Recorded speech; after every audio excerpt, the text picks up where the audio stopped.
want or have a question or a comment, take yourself off mute and just interrupt. I want to make this as interactive as possible because I've actually learned more from you guys in all these meetings than I know I have ever taught any of you. All right, let's get started and see if we've got it. So most of you know me. I know this is the same slide from last year. I kept it up because after learning all about this program, I didn't realize how much the organics inspection program kind of correlated to some of the things that you have to take into account when you're out in fields. And that's when you identify a weed and can still certify a field based on the instructions that you give your landowner. But like for organic inspection, it's way more rigid. They have to document every bale that's coming out, have it set aside. So for us, it's more about spreading the education to the landowner of, you might have a field I can't certify because of that, but if that isn't in its, if it's not able to propagate itself, if it's not in its seeding form, then you could certify that field as long as they were leaving buffers or leaving it out of the cut. So, and that's usually what I look like. This was a new program for me to actually get myself on the land. And I know some of you have probably seen this, but I just want to leave it up. Do you guys want to see the video of the quagga mussel? Okay. This was some of the activities that Jeremy and myself took on. So after the main plume of larvae were discovered in the snake, we had like a half a day window's worth of time before they were going to start really getting the treatment set up and going to go down to try to see if we could find the mussel. And so this is just below Shoshone Falls, right off that little island. And it's just to kind of give you an idea of how beautifully clear the Snake River is and what a wonderful, wonderful place to dive. So one of the things that we were taking into account is that mussels they are photosensitive, so they want to be in the dark and in shadow places. So we were looking at these large boulders outcropping and the little caves that they would make underneath them and just kind of going along there. And as we were looking, I honestly could not believe there was something out of the corner of my eye, and there it was. And I know a lot of people call it the mussel. It's not the mussel. It is one of many because it only took us about 25 minutes to find it. So that means that there were a ton. But after finding the mussel, in order to have it be a legal identification, you had to have two different people observe the thing. So I went up and found Jeremy. I actually left my camera down there to try to mark my place. And when I surfaced and went back down, I almost couldn't find the camera. The light wasn't even bright enough to show. So then I ended up taking one of my weights off of the weight belt and attaching it to a tagline so that we could find it. After this, Nick and Jeremy went back down and attached it with mesh to the rock so that way when the treatment was going, they could go down and observe the mussel to make sure that the treatment actually killed it. And I will tell you, when I saw it there, I wanted to pick it off. Like I just wanted to take it off that rock and squish it. But yeah, that was about 14 feet of water. So diving in the Snake River is a very dangerous type activity. And this was one that we worked with AWOL, the local outfit here, and they let us know where you can go and where it's going to be safe. But there's some of the water world stuff that kind of prevented me from doing a really good update on your training. So I'm sorry. Next year, it's going to be fantastic. So if anybody is online, let's see. Oh, I filled out your attendance roster. And all that. We'll just get right into it. So the NASMA weed-free products training renews every 2 years. It used to be every 3 years, but they changed it to 2. NASMA will bill the county $40 per inspector every 2 years. And this is honestly only going to be for new inspectors in 2024. They will be paying the fee, and it's because, and if you don't pay the fee, it's okay. You're going to be trained to the Idaho standard as well as the NASMA standard today. The Idaho standard is it's free. That means that you can certify product that only stays in Idaho. But for those of you that certified in 2022, they are going to honor your 3-year certification. So that was one of the things. I sent them the email list of everyone a couple months ago, and they said, oh, everybody on that list is good. So if you guys get an invoice from NASMA, you let me know about it because you're not supposed to get one. So this year, it's only the brand new inspectors that will be paying the $40 fee. NASMA indicated that they'd honored that 3-year certification. prior to the change in 2023. And then if you're ever curious about what your status is, I don't know, do they send you a certificate that says you are, or do they, okay. If you don't want to keep that certificate, you can go to the NASMA page and they've got a guest, or they've got a member login, and you can look it up, and it says for me, I have to renew mine by December. So they will have the date listed on when you need to renew. And this is something that's kind of funny. If they didn't send you a login, they made my login for me, and they just did my email and my email. So the password and the login were the same thing. So if you want to test that out and see if you do actually have an account, and then, you know, now that I'll know everybody's emails, I can just get into your account and wreak havoc. But that's a way to check if you need to know if you need to pay. Our Idaho training will renew every year. That's why we do these trainings. There's no cost, and it will renew the NASMA certification because we are operating based on NASMA standards. Now, if you ever do go to their website and navigate through their weed-free products page, they have a training course that this is what they put on every 2 years. You would hit the register for inspector training. The MOU thing, I put this up there just because I want everyone to know ISDA holds the MOU for the entire state. So if anyone that was a part of us goes in to take their online training, you would actually apply it to the Idaho Department of Ag MOU. They do certification categories, forage, gravel, and mulch. I think they're adding compost to the list as well. And right now, Idaho County signed up for their own MOU to do gravel. I thought they were the only one that could do it, and I just found out that Bryce has signed up through another outfit that he can also do gravel. The reason I'm bringing this up is because this came up this year, that a gentleman who works out of Washington wants to do a Park Service project in Wyoming, and they're requiring weed-free gravel. Actually, they're requiring weed-free boulders. So they want huge boulders for a project, and they said, okay, it needs to be weed-free. So we tried to find who's the weed-free gravel guy in Idaho, and I'm just like, hey, Joe, you want to go down to Soda Springs? And he says he's kind of game for it, so we'll see. But the whole stipulation on that was the Park Service didn't give the contractor guidance on what a certification means. And I don't think the Park Service and BLM at this point know what a certification means. It doesn't necessarily have to be NASMA, but I know we use NASMA because it's kind of this collective umbrella of standards that all of the states are using. So they're going to get clarification, because what they want with these boulders is not only, they want the boulders to be like pressure washed down. And I said, I asked NASMA, I said, I don't feel like that's part of your certification standards, is it, that everybody has to have a pressure washer with them and wash the boulders? And they said no.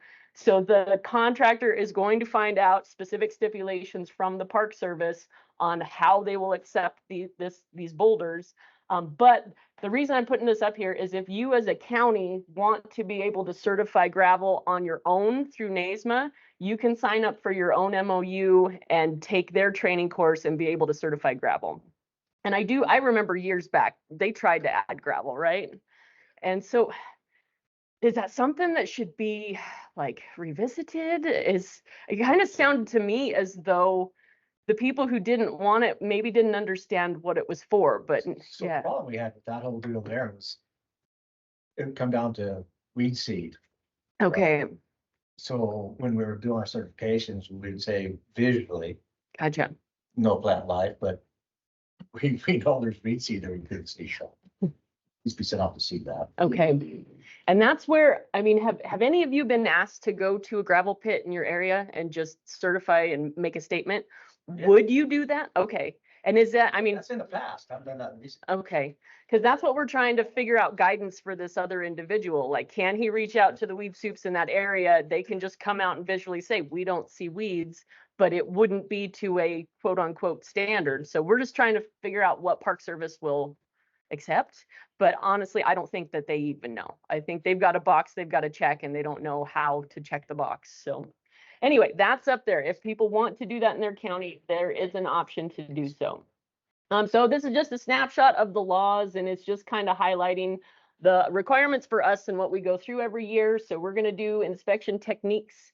We're going to talk about the weed lists and do identification. The end of this training, we're going to cover just the NASMA weeds that are not on the Idaho noxious weed list. We'll talk about the different standards, knowledge of weed management, preaching to the choir, and then the inspection forms. And I did find out some things about the transit forms that maybe I haven't been guiding people on the right path.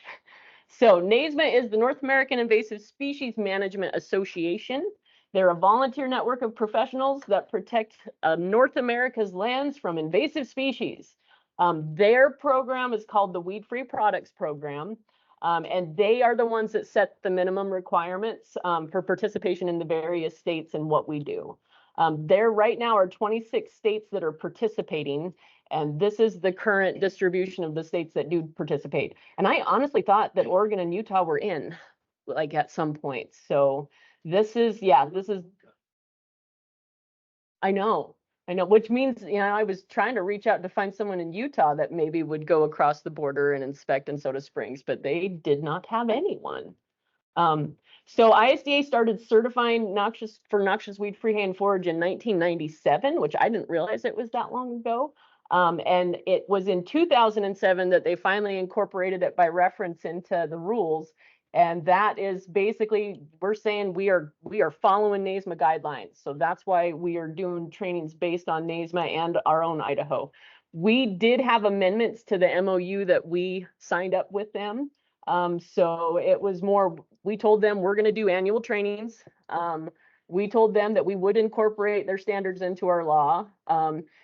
We're supposed to submit a list of approved inspectors, which that was what was getting us in trouble with everyone getting billed. We'd give them the list and they just automatically send everybody out a bill. It's like, no. Let's see, now it's a 2-year certification. We told NASMA that they're going to invoice the Idaho inspectors individually. But the biggest one is we told NASMA they will not sell twine to anyone residing in Idaho except the ISDA point of contact. So anybody who logs in to take that course, it honestly wouldn't certify them in Idaho because they didn't come and take this course. If you have people that come on late season, or if anybody couldn't come, I am going to put this on the website so that people can just access it whenever they need to. And I think there were a couple last year, and they said that that was really helpful.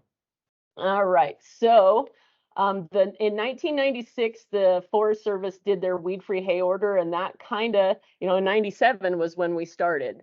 And I think I met a gentleman named Chamberlain up in Salmon, Idaho, and he was like, well, did you know that I told Dan that we need to start that? And basically kind of spearheaded it. And I think it was understanding when this order came out, hey, we need to have a mechanism to be able to provide product for people that are going to be in these areas. So in 2011, BLM finalized their supplementary rules to say the same. And so the rules are taking into account alfalfa, grain, grass, hay, and mixes of. So those are things we're certifying. Also certifying cubes, compressed forage bales, and pellets.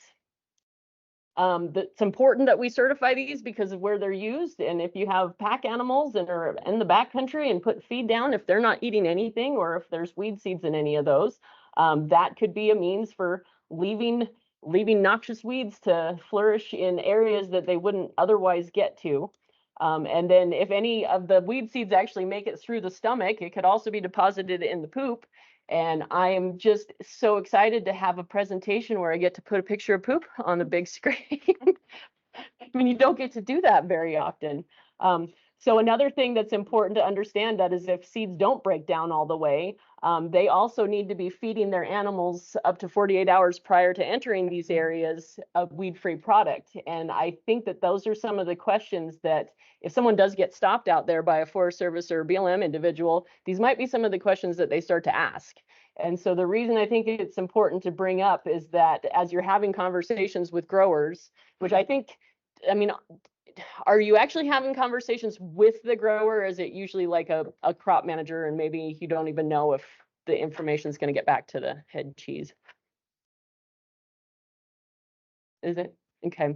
Because then for them, it's important to understand how their product's going to be used too, because then that way they can maybe give guidance before they're selling their product. And I don't know how vested all of the players are in this, But yeah. So straw is also important because of where it's used. So that's often used in rehabilitation projects after fires. And then also for roadside maintenance projects. And I think we were driving down Eagle Road and there was a big Johnson grass plant, just happy. I had no idea they got that big. And it was growing directly out of a wattle that was put on the roadsides for stabilization. It's like, okay, well, we know where that came from. So some specifics on pellets and cubed hay.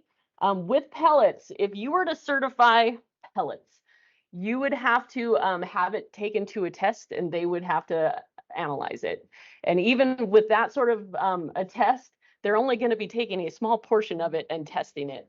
So I don't think anybody in Idaho that I know of certifies pellets. Does anybody in this room certify pellets? I think all of us are the origin field. And that's the same thing with the certified or the cubed hay or compressed hay. The field of origin has to be certified. So Idaho standard, the Idaho standard has 74 state listed noxious weeds. For those of you online, this is the test question or one of them. I was kind of confused because it kept bouncing around numbers wise. So the 74 is including the 4 prohibited genera, the Scotch broom guys. So 57 are terrestrial, 17 are aquatic. NASMA added a noxious weed or added a weed this year. So they now got 56. They added ventinata. And for the NASMA standard, it's the NASMA species plus all of the Idaho weed species. So there's 34 NASMA weeds that are also on our list. So that makes a total of 96 weeds to certify for the NASMA standards. Now, I sent out care packages to counties, and if everybody did not get one, we're going to add ventinata to it and do kind of a reprint. But this was our attempt at making binders that had all of the NASMA Idaho weeds in it. So you had one stop shop that you could go to just for a quick reference. And so, yeah, if you don't have one, or if anybody wants a personal one, you don't have one, all right, we'll get you one. I also have it online, and I'll show you to the website, because if anybody's tech savvy or has a tablet, you can download that thing on the tablet, and we made the table of contents clickable, so you can click on the name and it'll shoot you to the page. Because I hate that. I hate the scroll trying to find something. So it's the 22 NASMA weeds that are not on our list, plus the 74 Idaho weeds are the weeds that we are inspecting for. Now, for certification standards, if we have weeds from either standard, or if we have no weeds from either standard, we can certify it to the NASMA standard. If we have NASMA weeds but not Idaho weeds, we can certify it to the Idaho standard. And if we have Idaho weeds but not NASMA weeds, we can't certify to anything. So NASMA includes both lists. Idaho would just be our list. Wait for your click. And remanufactured items. So if someone's producing cubes, pellets, or compressed bales, they can only be certified to the NASMA standard. And it's just basically with the processing and the fact that probably these products are being shipped outside of the state. So the advantage of the NASMA standard is that we can ship to all NASMA states. The Idaho standard would only meet the Idaho Forest Service and BLM requirements, so they would have to stay within the state. So for certification steps, tell me if this is how it goes. The producer contacts the county agent, and then they make sure to do this several weeks prior to harvest. Oh, does it? So at this point too, if you have a good relationship with your growers, you can set the precedence, and if it's a last minute, if you have things to do, you can say no and just say, hey, look, we need a lot of time in advance because this is a very small part of what you are all responsible for. So next, the producer and the inspector will fill out the application form. And I guess this is the application form for pellets and compressed bale forage. There's also the other application that kind of has that area you can put the map. So do most of you just take that application form out with you when you're going out to do the inspection and do it all at the same time? All right. The producer will notify you of the tentative harvest date. They'd probably say yesterday. And the inspector plans that inspection according to that date. and then you shake hands in the sunset. Is that how it goes? Always awesome. As we're skipping. Yeah. So an inspector cannot inspect a field that you have a financial interest or ownership in. So sometimes that there will be a question of what constitutes a separate inspection. So it could be that if you're doing it on a different day, if they have to call you back out, that's a separate inspection. If it's a different forage type, if they've got an alfalfa field or a straw field and need you to do two different types, that can be a different inspection. Or if they need you to do a different standard.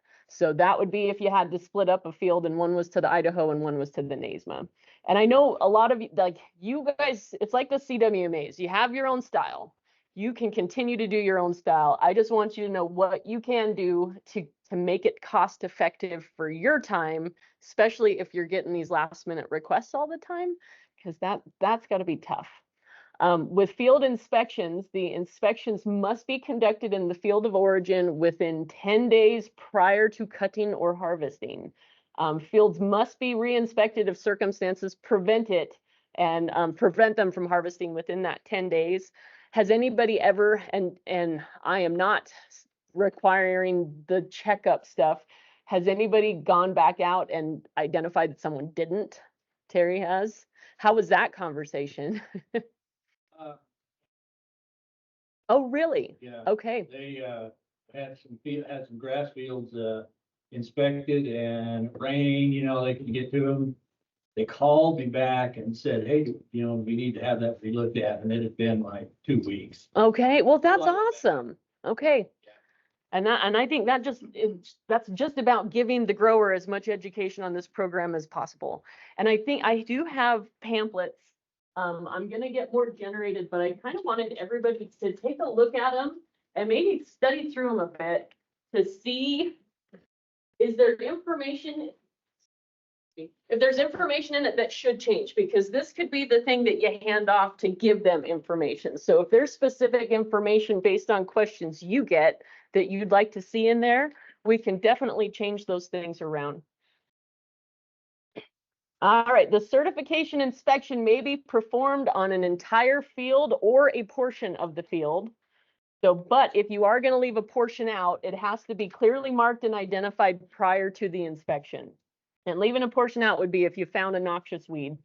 The inspections must take place prior to any operation that will limit your ability to see the field. So that means that you can't inspect after they've cut. You wouldn't be able to see the field. Fields that have been cut prior to inspection are ineligible for certification. All right, and with field inspections, NASMA says they have a minimum of 2 entry points per field, no matter what the size, or up to 10 acres. 1 entry point every 10 acres, but a minimum of 2 for a field. Each point must be at least 150 feet into the field, and each additional 100 feet traveled constitutes an entry point. So you guys need to get a tape measure, and you need to, I'm kidding. So yeah, it's an estimate. Basically, make sure that you're getting in there and you're looking around. So travel shall be uninterrupted, proceeding through the field being inspected. Don't let anybody look at you, talk to you, nothing, no. So examples are if it's a 5-acre field, 2 points. If it's a 20-acre field, 2 points. And if it's a 30-acre field, that's when you move on to 3 points and so on.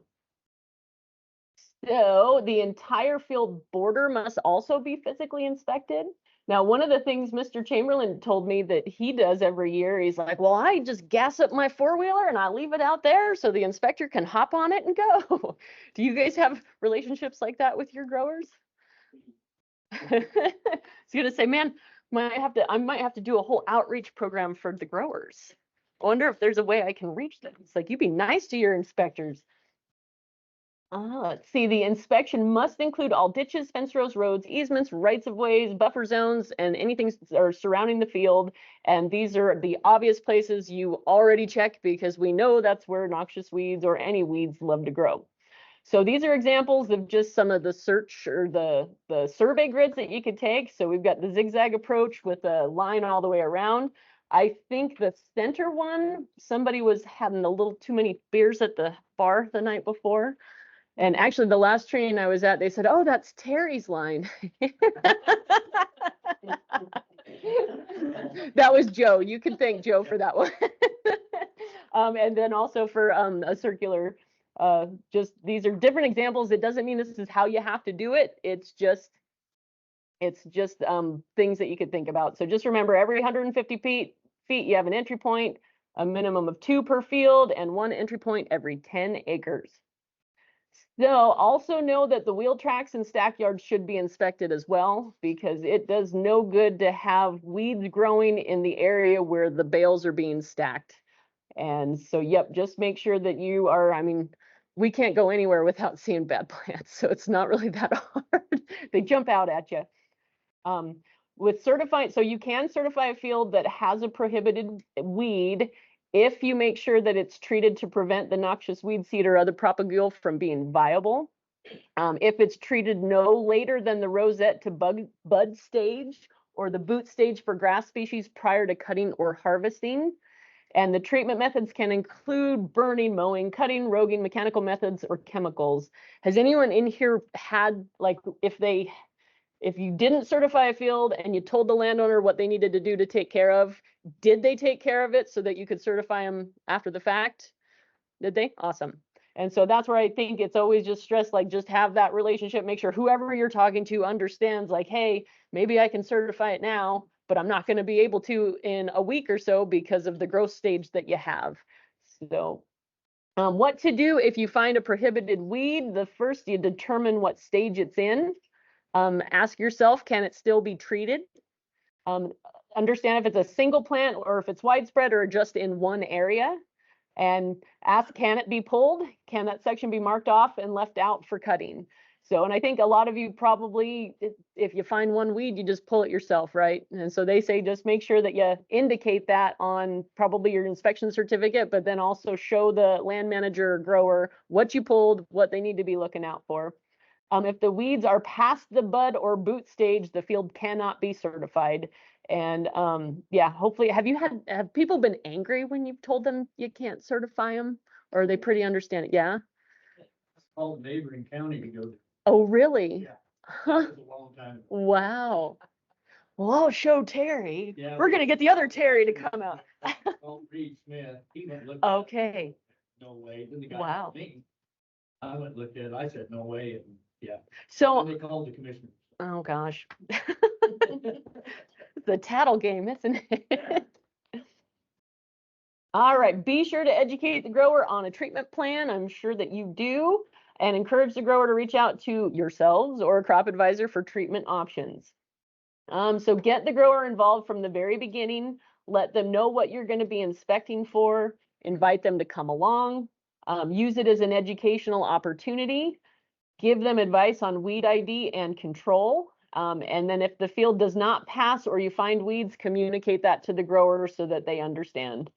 The grower does not have to be present at the inspection, but it's always kind of nice when you see them come out and take pride in what they're doing. So get a landowner's permission to use a motorcycle, four-wheeler, or horse. I would love to go out on a horse for inspections. Does anybody do that here? Did he? Wow. Just make sure if you use a horse, you have to feed it weed-free product 48 hours prior. Take your field glasses, look for things that are different. You guys know what you're doing there. Check out ditches in the field center, pivot, wheel tracks, dry spots, other areas that could harbor weeds. If only part of the field is certified, just make sure that you have it marked off. Now, this is something that I'm asking everyone, because there are mixed feelings about Survey 123. If I had them make one, it would not be a requirement. It would be something that could help if you wanted it. Is there anyone in this room that wants, I mean, I'm sure you have your own systems and they're fine, but I would ask if we could develop a Survey 123 if you wanted it. Crickets? If we did more, it would probably be good, but we Okay. just don't do maybe 0 to 2 a year. Okay. Terry just takes care of it. Well, Kelly, that's dropped off, hasn't it? Because in the past, when we had the big push, I was doing little fields everywhere, and then I think everybody realized they weren't getting fined for anything, and it just Yeah, flat fell on his face. it did. oh, wow. Nobody hardly even Well, I wonder if that's going to change because I've gotten so many questions from Forest Service personnel on trying to figure out how they are supposed to regulate this on their forests. Because I think a lot of them, they're new managers now. So now they've got their rule books and they're looking through like, what, we're supposed to be doing this? How do we do this? So I'm wondering if I need to reach out more so to a lot of the federal staff to see if they want to understand this. So I've been pushing that. Really? Oh, hell yeah. Well, I'm It going to might do be. it now because of you. So, it's not going to be good to certify and then not have any enforcement, correct? Yeah, no one's Yeah, got one law one there. enforcement officer that's Yeah, got 4 or 5 different districts that he's covering. and I really think the big push came out in the beginning on this whole thing, you had to have this, right? Big advertisement. And then people realized, well, hell, you don't really have to have it because there's nobody in there. Nobody was They're actually checking them. Well, now I wonder if there's And I no was leadership. Jeremy last year. Okay. Gotta have these discussions with me. Well, No, I like that. I like that. but anyways, So, and that's where I think that there was an issue in Salmon, Idaho, where a grower was claiming all of his stuff was certified and they hadn't had someone out there in 5 years. so not to throw BLM under the bus, but the indication I got was that they just do not get it. They don't have the manpower to enforce. Well, it's not gonna get done, Hmm, whatever. So I think Okay. Forest Service might be a little more active. I have a question. Does anybody know, because this question came up, how much more can somebody charge for weed-free hay? Does anybody know that? I didn't know that. For the grower to charge for Yeah, it, that's their business. okay. Well, I might reach out to some of them to see what they do. But they do that as a market. Yeah, I mean, they'll charge a little more per bill. and and that was, I think, kind of the reason is to be able to provide growers with, hey, we can give you this service and it's a voluntary program, but now you can get a premium on your product. But it did fizzle off and I was told, Mr. Chamberlain said he was certain it was because of how wet it was last year that we didn't see as many. But someone had also told me that they thought hay prices were being pretty strong. And I don't know, does anyone know if the hay prices are being strong again this year or are we starting? No. Right now. Okay. our New crop. Field in the bale for feeder hay that's coming. Yeah, Okay, yeah, it's just really low. interesting. That's what I paid for my hay this year. Yeah. Well, so maybe we would see more if they're trying to capture some sort of a premium for what they've got. When I do over the general rules, Bethany, is Okay. I tell them if whatever dairy hay's bringing, that's what you should get. Okay, And I don't know if they followed that or not. gotcha. And this marked off part. Yeah. You make note in your inspection slip, Mhm. most of the time it's a border. Yep. I mean, borders or, Tax law or something. you know, I have a difficult time certifying anything or uncertifying anything in the middle of the field. Okay. You wouldn't trust them to go around it. Borders, you know, they don't. Yeah. stop there. Yeah, So most of the time it's a border okay. or a ditch bank, or, you know, or something like that. And I just make note of it. So all my write-ups, I have them, I'd say you need to omit the outside pass, Okay, whether they do or not. Awesome. I just try to- and that's where I found the That's- correlation with the organics program, because they have to do that too for roadside type sprays. So, and then for marking it off, we had some people say that they use flagging and would mark an area, but having a map or just being able to, like, knowing your grower and them knowing, I think it's more just ensuring that there's an understanding of where they are not to cut. Make sure the producer understands your marking system and make sure that the bales are separated and stacked alone. I don't expect that you're going back out there to check. Yeah, which honestly, I think because the whole program is voluntary, and that's why the best thing that we can do is make a grower excited that we're there so that they have buy-in to the program and say, hey, like, this is what you got to do. If not, like, that is my number attached to these bales. So do this. And So so Wolfpack does that, do they? separate me out Okay. a lot. Yeah, because they do a lot of organics. So they're used to it. And they probably love this program because they don't have all the paperwork that's attached to it. So awesome. Record your inspection path in case there's a question. Recording your inspection path is as easy as having a map and drawing the line of where you went. So it doesn't have to be anything technical with the GPS stuff. But however you want to document that, that's kind of for your personal records, because all of the forms that you guys fill out, none of them have to come back to me. They all stay with you. And that is your proof that if there is ever a question attached to it, something that you certified, you have the documents and the paperwork. And so at this point, I will never request those forms, but if there is an issue, that's when I would call and say like, hey, do you have that inspection? Let's figure out what's going on. And so far, since I've been here, nothing like that has ever happened. All right, sorry, same examples from last year. It's early June and you observe multiple of these plants in the pivot tracks as well as other areas throughout the field.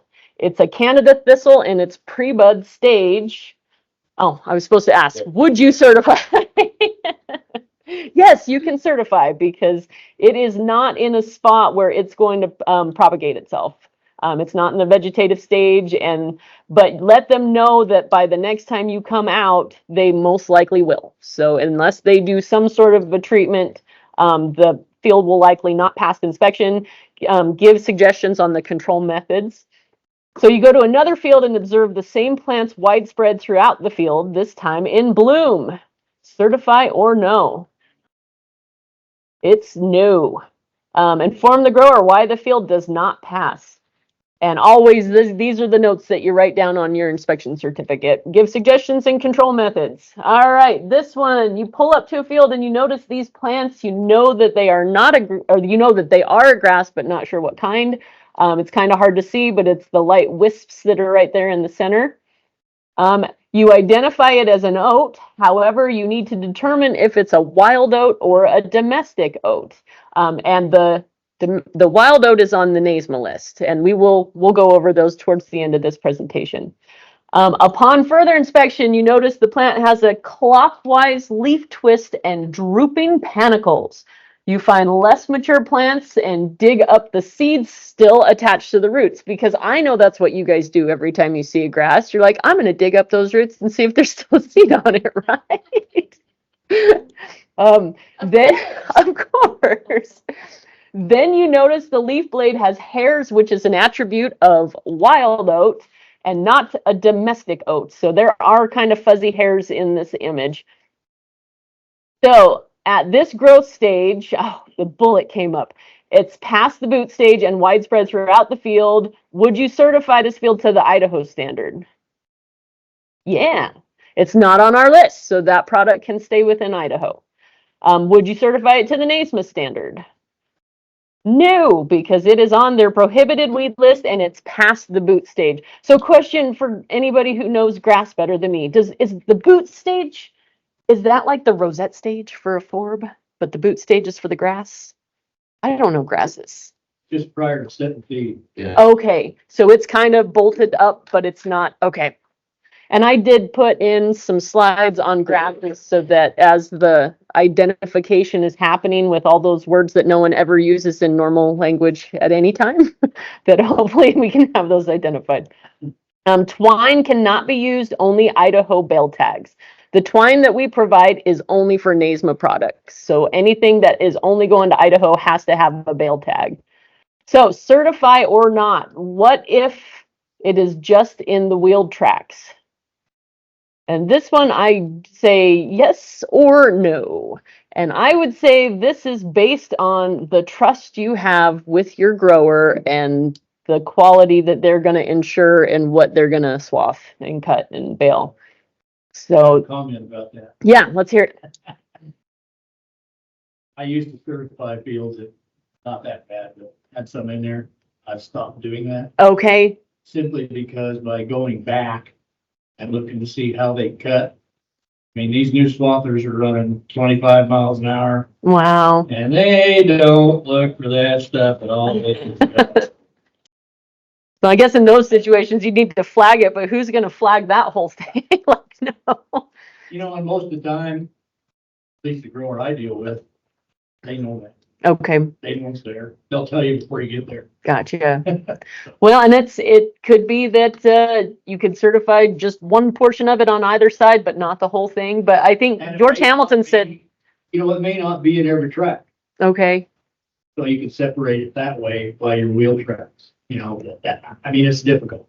and that one's a tough one too, because if they're going to use the NASMA twine, then they would have to stop and switch out the twine just for that.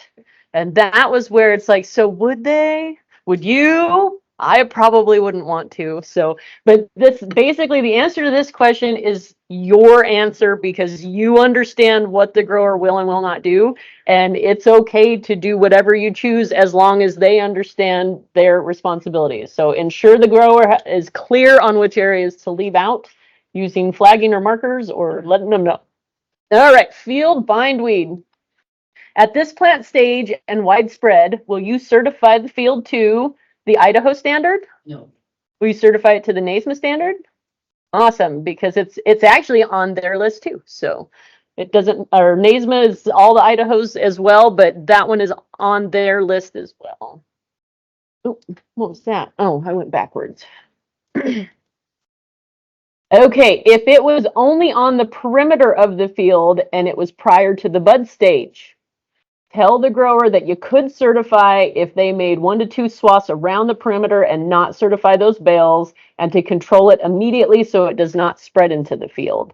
So would this run into another situation where I think I was asking George Hamilton yesterday if they still got their twine loaded up and are ready to go, would you tell them leave that until after you're done doing the others so that it stays up so that they're not tempted to use the same NASMA twine on the trip? And do you think that they would do that? Like, I don't know. What are your thoughts on that? Because I'm like, all of that is tricky with the twine. Yeah.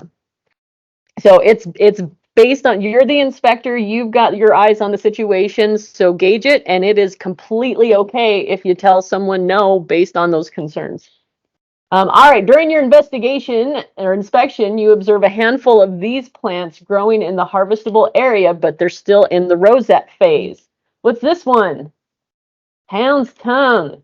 So the field can be certified, however, strongly suggests that the grower hand pull and bag the plants because all parts of this plant are toxic. So you wouldn't think the grower would want that in their field anyway. I did on the NASMA plants, we've identified several of them as toxics too. So we'll show that to you all. Because yeah, we do get a lot of calls about quality of forage, not about the weed-free part. They see the weed-free number on the tag and they call me angry because they think it's poor quality forage. And I'm just like, but it doesn't have weeds in it. So it's more, we can't ensure the quality. But if a landowner is selling this, like that's a way to get people all around to not trust their products. So, all right. So remember, there can be weeds in a field. This is straight from the law. As long as the field was treated to prevent seed formation or seed ripening to the degree that there is no danger of dissemination of the seed or any injurious portion thereof from such noxious weeds or undesirable plant species or propagating parts of the plant are not capable of producing a new plant. I did it in one breath. Yeah. Oh, It's taken me a couple days to practice that one. So straight from the noxious weed law or rules. And just always remember to knock it off. And yeah, definitely if you're using your own four-wheeler out in fields, make sure that it's clean. I would never let my husband go out into someone else's field because my gosh, he brings that thing home so freaking dirty. I remember when we first met, I was just like, take that to the car wash right now. I'm like, do you know who you married? Like, it's not right. All right, we are on to certification markings. So the Idaho certified products are marked with an Idaho tag, and you'll see that it's marked to the Idaho standard right there. With the NASMA markings, they've got a tag as well, looks the same, but it's certified to NASMA standard. Or you can use the NASMA twine, and just how it's affixed to the twine, they just basically wrap that ticket around. Did any of you get delivered some of the new tags last year? They're great. They don't tear or separate from the sheet. So I think we finally got those squared away. They're more of a rubbery field too, so they're supposed to be weatherproof. So advantages of the bale tags. It's suitable for small quantities of bales. You only need to purchase the number of tags you need, which are 5 cents a piece. And then a transit certificate is not required if they want to send it interstate because all the information they need off the transit certificate is right there. Disadvantages of the tags, there's a big labor cost in attaching them. So if it's a large field and they've got a lot of bales, they'd have to hire someone to go out and tag each one of those. So I think it's usually the larger field that they're using the Naisma twine. So advantages of the twine, the grower would avoid having to have someone tag those bales, and just know that they only need to use one strand per bale. It's just that one strand to market. Unlike the bale tags, though, the twine does not have any information that comes with it. So transit certificates have to accompany those shipments. And with the transit certificates, so I found out that the other states don't use hard copy transit certificates anymore. Here's an example. Here we go. I'm just going to hand out a few of these right now so that you guys can look through them. But I'm gonna change and update the phone number and the address on each of those forms before I send out, because I don't think a lot of people use them. But I honestly think if we are giving twine, that we are supposed to be giving them that transit certificate. The thing that's weird about the transit certificate, however, is that the grower, I'm certain, doesn't know who they're going to go to at the time that you're out there. So I'm not sure if they were supposed to reach out to you once they've sold their product so that you can fill this out and send, or if you can fill out the top portion of it and they can write in who it's going to. Okay, awesome. Gotcha. Well, that's awesome, because I've not known anything about those transit certificates. I want, if we do a reprint, I want to take off the part where it says that it's required to be the hard copy, because I don't think anybody else does. I think we're the only ones that are saying that.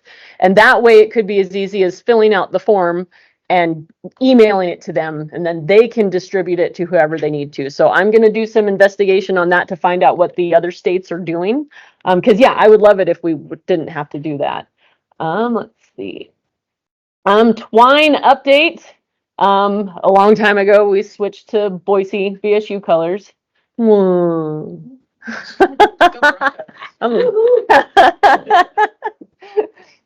Let's see. We do still have, if you guys have some of the purple and yellow hanging around, I found out that the twine has a shelf life of like 4 to 5 years. And I don't know if that means like sitting outside somewhere it deteriorates. Ours has been in a shop, but yeah, I would say if you have it, it's probably time to get rid of it. So with they still honor it though. There was a price increase, but not for this year. I think that was old information from last year. The knot strength options that we have available right now are 170, 240, and 400. I know that was a bit of an adjustment for people, because I think a lot of people like the 210 that they used to provide. So the 240 that's all that we ordered this year, because nobody really went through the 170 other than Idaho County. Let's see the prices for this year. $56 a roll, or so the 170, it's 2 rolls that come in one box. So each box is 56. The 240 is 50, and the 400 is 43. Let's see. For ordering the tags, the process for doing that, just basically, email is the best for me, because I never know if I'm going to be in, out of cell service or what. Email or text. I need to know the grower's name, the harvest date, the exact number of tags that you need, and whether or not it's an Idaho or a Naisma standard. So that's all the information you have to send. Tags, if I get the order during the day, I will come back to the office, print them out, and they'll probably go out in the mail the next morning. So they'll come to you pretty fast. Yeah. And I will tell you, I'm putting all of this up on the website too. So I'll show you how to access that. Just because it's going to be your resource that is it's going to have everything on there. All right. Okay, so with the twine, I need the same information, grower name and harvest date, but I also need to know the knot strength and the quantity that you need. And the options are 170, 240, and 400. I have only 6 left of the 400, but I really think that they are the yellow and purple ones. So unless somebody is demanding that size, I just want them to disappear. All right, so inspection fees. This was something I did not get clarification on until Alan Martinson he sent me one of the old documents that outlined the fee structure. I think when they changed it in the rules. So there's a minimum of $40 per field inspection to be charged for up to the first 10 acres. So after that, so 10 acres is 40. And then if there's more, that 11 to 50 mark will be charged at 350.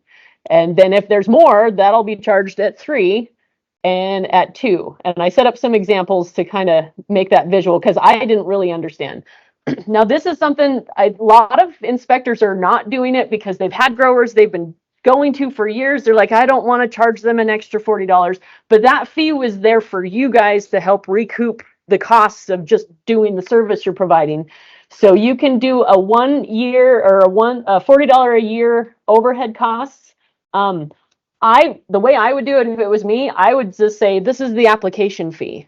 So then it's not some like surprise $40. It's like, okay, the application has a fee of $40, the inspection, blah, blah, blah, blah, blah. So I've never charged any. You can. I can't. Okay. And that's up to you. Yeah. Like it's like the CWMAs. Everybody has their own thing and it's not wrong. It's just to let everybody know it is there if it's becoming such a burden, at least you'll get some $40. Like not bad. All right, so this is just examples of the fee structure breakdown. So if you had 10 acres, $40 per acre, and then a general fee of 40, you could charge $80 for that.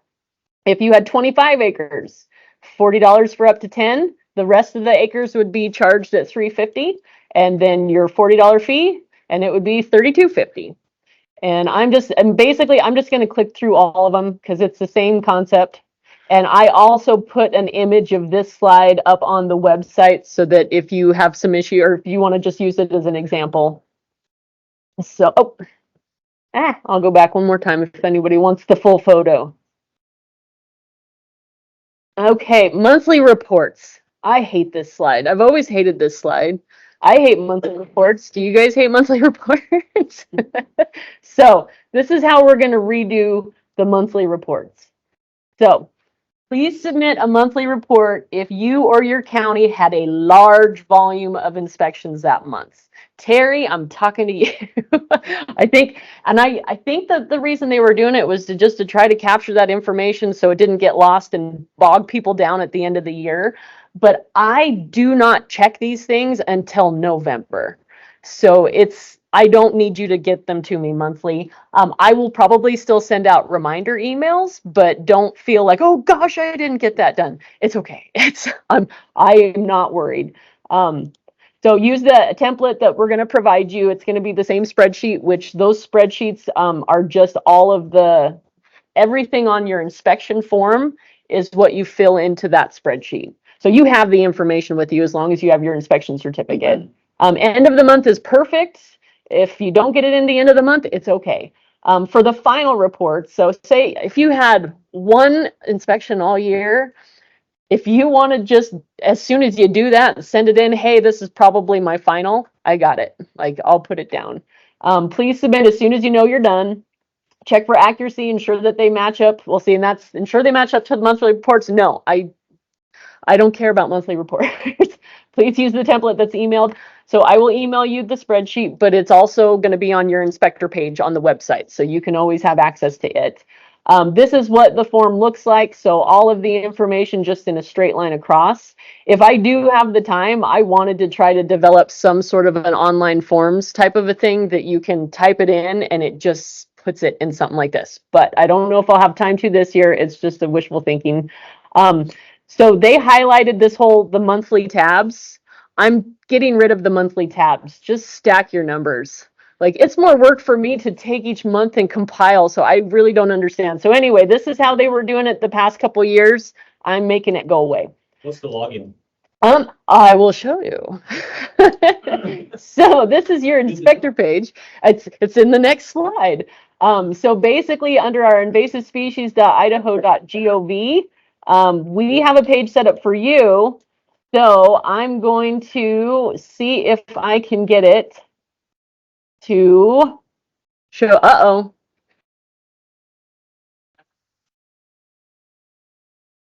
Yes, everybody online, we're getting an Amber Alert right now. We'll have a little pause. Oh, it's in my neck of the woods. You guys get my Amber Alerts? Okay, so this is going to be the password for your page. I'm probably just going to update it to the year every year. Now, let me click on this and see if we can open up the web page without making everything crash. And I got in there and did a few updates. Oh, there's the page. So, invasive species of Idaho is invasivespecies.idaho.gov. We are under noxious weeds, and you scroll all the way down to noxious weed free forage and straw program, and this is where the information exists. Now, if you're accessing from your phone, there's going to be a little plus sign that shows up right here, and it's going to have all of these tabs listed out. So for inspector resources, we have it over on the side. The reason it's password protected is because I want to put all of your inspection certificates, everything on there. So I don't want the public to have access to that.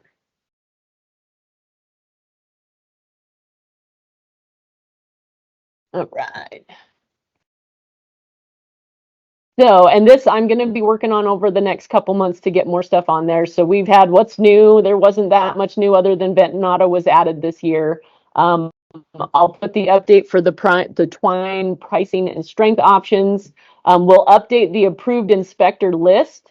This would be a list, and I'm actually going to make a version of this to go out to the public that does not, well, so let me ask you this.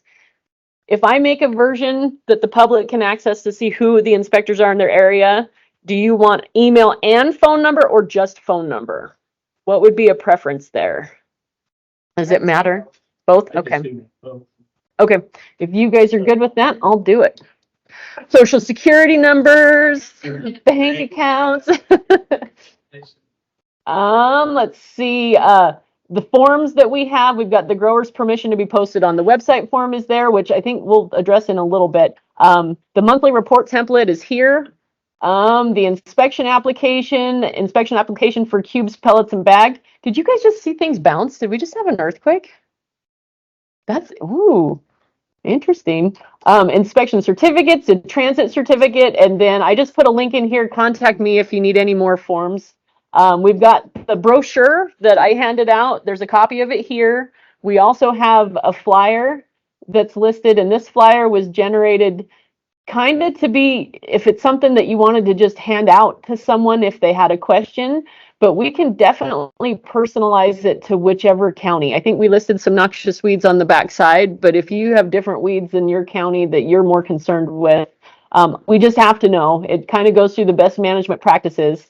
And again, if you go through this and let us know what you would like it to say to landowners, we can change the verbiage and everything. So that is on there for opportunities for outreach. The summary from last year's program, if you want to read through that. I will have this PowerPoint on this page. So if you ever want to go back through the slides to see information, I'll also put the virtual training option through here. So if anyone couldn't be here, they can listen to this recording. The Idaho NASMA comparison list. This is the prohibited weeds handbook. So this is what my technician and I developed last year. And Mark Devi, he did a great job. He got all of the fact sheets put together. We put it online so that you could download it onto your own computer, your own phone, whatever. And it actually, I guess, opened up to where I was last visiting. So it's supposed to be kind of the resource that you can go to just know what the plants are without having too many questions. It's not going to be that great of images, so you'll definitely have to take a deeper dive if you identify something. Sorry, we are loading slow. But there was also, when we were going through some of the grasses, I said, do we need to maybe organize this book not alphabetically, but based on grasses, forbs? And so I think we're going to do a reprint. So if you have the old version, we're going to try to get it updated. No, it really did not want to go back up to the top. There we go. So that's the prohibited weeds handbook. Handbook out to everybody, because I haven't seen one.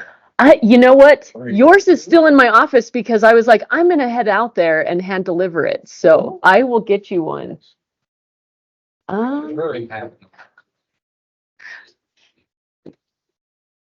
But I'll get them to you. And the ones you're going to get are going to be better.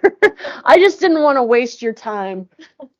Okay, so this is, you see the clickable links? You can just click on it and it should magically whisk you away to Dyer's Wood. So that's a way that you don't have to scroll. So that is available to you. You could print this off yourself if you wanted to, but I have a higher resolution copy. So I just sent one to each county for now. But if everybody wants their own copy, just let me know and I'll print them out and send them to you. Okay, so there is the handbook. So I also put in a PDF copy of Weeds of the West. So I know they don't print the book anymore, but you can upload that into a phone or a tablet. I've got a riparian plant reference guide, a grass identification fact sheet. These are past trainings that I think Dan put on. I just didn't take them off yet because I wasn't sure if I needed them for any reason. So I'll probably be going through those. But just know this is the resource page for you. If you've got questions, if I'm not available to answer, I put the inspection fees and the inspection breakdown, the twine cost. And if you identify anything, like just drop me a note and say, hey, could you put such and such on the page? I think what I'm going to try to do also is try to find some more online identification sources that you can use for Weed ID and probably a list of some of the apps that people have been liking.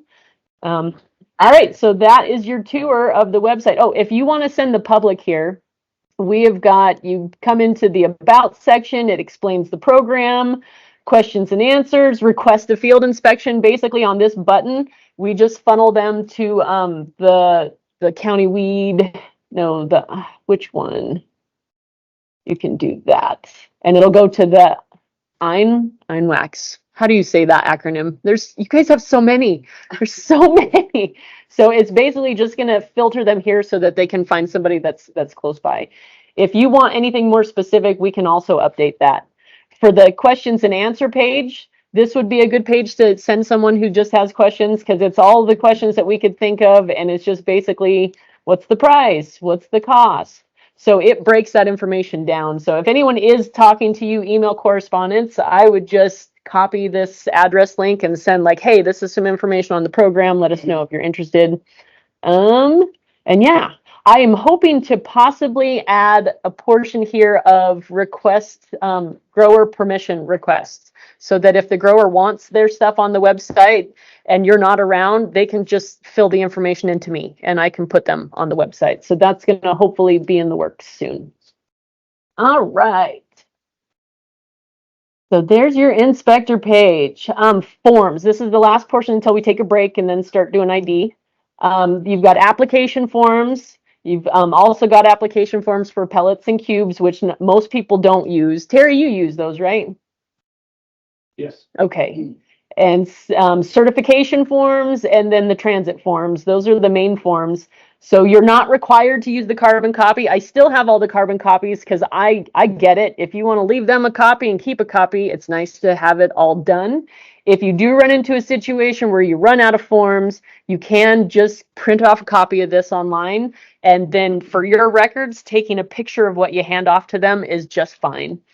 Make copies of the, so right now it says except for transit certificates, we have to use the carbon copies, but I believe that's only because we assign the language that says it. So if I can get the okay that says we don't have to do that, then we will change that. Let me know if you'd like additional forms to your office and I will mail them to you. This is what your basic application form looks like. The grower only has to do this once a year. So if they do it on your initial visit, and then after that, you only have to give them an inspection certificate. And this is why I thought attaching that extra $40 fee to the application kind of is logical, because if you're only doing an application once, you can only charge that 40 once, then it works. Copies are okay, triplicate's not necessary. We don't need a copy of this, so anything that you guys fill out, you keep in your own records. I asked NASMA, I looked in our rules, there is nowhere where it says how long you're supposed to keep the records, so I would say keep records as long as you would for normal noxious weed activities and then purge them. Let's see, for remanufactured products application. So this is an application that Stanley would fill out. They do it for the cube pellets and bag compressed.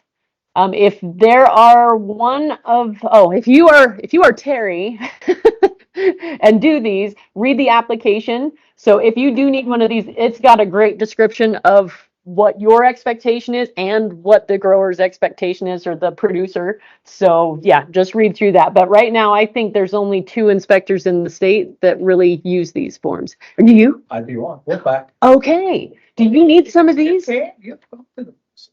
I know. That was when I was in the organics, wasn't it? No. That's right, because that was the tag conundrum. Yeah, We solved the tag. And so, do they still fill out one of these every year? Yeah. Okay. Well, you send it, I'll take it over. Okay. So, And that's so, and yeah, I'm sorry. It was a long winter. But so, and that's where I'm wondering if they have the updated logo and an updated phone number and what they print. which brings me to this, we talked about this too. We talked about that process that they go through, the alfalfa, getting the pellet. At this temperature of 170 degrees. Yes. Remember, we talked about that? Yep. At 170 degrees, See, and I remember, wipes out the seed viability, anything. see, and you So- are the inspector, and I'm trusting how you feel about that product. But aren't you, I thought you said that you Just were also inspecting inspecting the the fields. Yeah. About 800. So I remember now why this has fallen through the cracks. I reached out to Cynthia. Is it Sydney? Several times about questions back and forth, and I think just the conversation stopped. So I'm not sure where they're at. So Billy was pushing that. okay, He was actually one of the members cited, so. Sydney. But anyways. Yeah. Nope. And if you need more, oh my gosh, then that's what I did. I have my packet in the office with these forms for you, There you go. and they're still sitting in that office. I will. All right. So, and this, I guess, for the producers, the person who manufactures the products referenced in section 360 shall retain the records for 2 years. So they need to retain these records on their end for 2 years. And that's the only place in everything I found where there is a year mark on how long you're supposed to keep records, and it's not even for us. The inspection certificate, the most important part is right here indicating if it's an Idaho noxious weed or a NASMA noxious weed. Copies are okay, triplicate's not necessary. I don't need a copy of this. Let's see. And I think I added in the 3 years just to be safe, but it's, yeah, NASMA hasn't gotten back to me yet. When I find out how long we're supposed to keep them, I will let you know.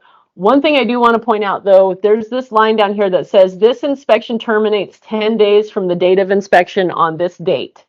So I know that this was added as a means to let the growers know that you have to do it by this date or the inspection's not valid. I had somebody from, I think, a Park Service project caller. They said they rejected it because they looked at my documentation and they said that the certification terminates. So whoever sold used their certificate of inspection as the transit certificate. So then the end user saw this and thought, well, 10 days after, it's like, okay, so they can only have a tiny window when they certified. So I'm looking into changing the language on this, but then that kind of came up to where the grower's not supposed to be using the inspection certificate as that proof. It's supposed to be a transit certificate. But I want to get, like, from NASMA, if they found a way to put all these things together, I want to find out what that is, because there's a lot of forms and it's confusing. I mean, it's confusing to me. I'm sure it's confusing to the growers. So those are things I will keep you posted on. The transit certificate, it says transporting to states that require certification. And honestly, it would probably be all states if they have parks, if they have federal lands on it. Those are the ones that are going to be requiring. Only original forms are accepted, and that's because of this language here, which I'm going to try to change. Email me if you need more copies of these. Right now, the address and the phone number is old, so we're going to go through and update the forms that we have, and I didn't want to do a reprint until we could have good understanding of what we could turn these forms into so that they actually work for everyone. So it's asking for the number of bales or tonnage, the type of certification markings used, the package and the bale size, and comments. So it's almost like they would need they would need one of these for as many things as they sold. So that would make you beholden to them unless you felt comfortable indicating up here what was certified, and then they can fill it out as they go. But is that putting a lot of trust in someone who maybe doesn't even understand the form? And that's where I'm seeing the problem in this. It's like you can't do babysitting and having to have the hard copy forms. Maybe if it was an email form, you could sit and do it in your office based on what they tell you and just email it. So if we can turn it into that, that's what I want to turn it into, if you guys are okay with that. Okay, so we will keep you posted.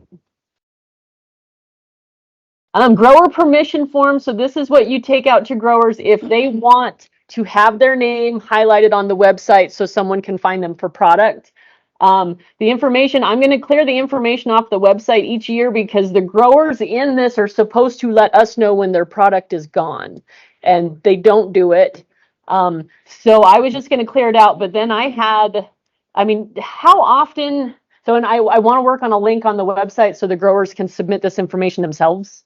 And sometimes it's so hard to read what they write sometimes. So I do have, yes. One thing that George brought up though is that some could have carryover product. So that maybe I shouldn't clear it out each year. Maybe I should just clear it like out every 2 years. So I think, let me see if I can pull up the website again to show you what it looks like. I really don't like what it looks like. Where can I buy hay? It's just a spreadsheet. This is where you can find weed-free forage and straw. So when I get these forms in, I put their information on the spreadsheet.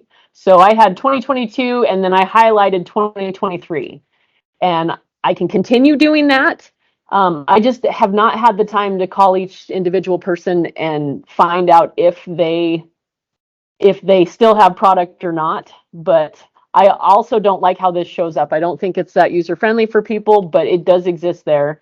So I think I'll probably clear out all the 2022s, and then anything in 2024 will be highlighted a different color. And then that way, like, we don't want them to be bothered if they don't have the product, but we also need them to let us know when the product is no longer available. So how often do you guys get these? Do most people want I mean, I think people are probably iffy about giving their communication for a website and for a government website, but so, all right. When I get the link set up, I will send that to you guys. All right, acre certified, the information you've all been waiting for. We had 18,000 acres inspected last year, but only 17,800 acres were certified, 99% certified to NASMA, and 76% were remanufactured. So, and these are the counties that participated, and Jerome beat out, I don't know, I thought Bonneville was on top last year. I think Jerome got it. So, Longville does not strong, okay, and if they don't have that. gotcha. Okay. So, and then is the straw, because what George was telling me is that they sell a lot to Stanley as well. Does Stanley also buy the straw? Okay, wow. So certified straw, I know, is being used on fires, things like that. Are they using for bed? Why such large amount? They of straw? manufacture all kinds of things and they mix it with some of their pellet products. Oh, do they? All right, we are ready for a break. We're going to get into the weed lists. Yeah, sorry.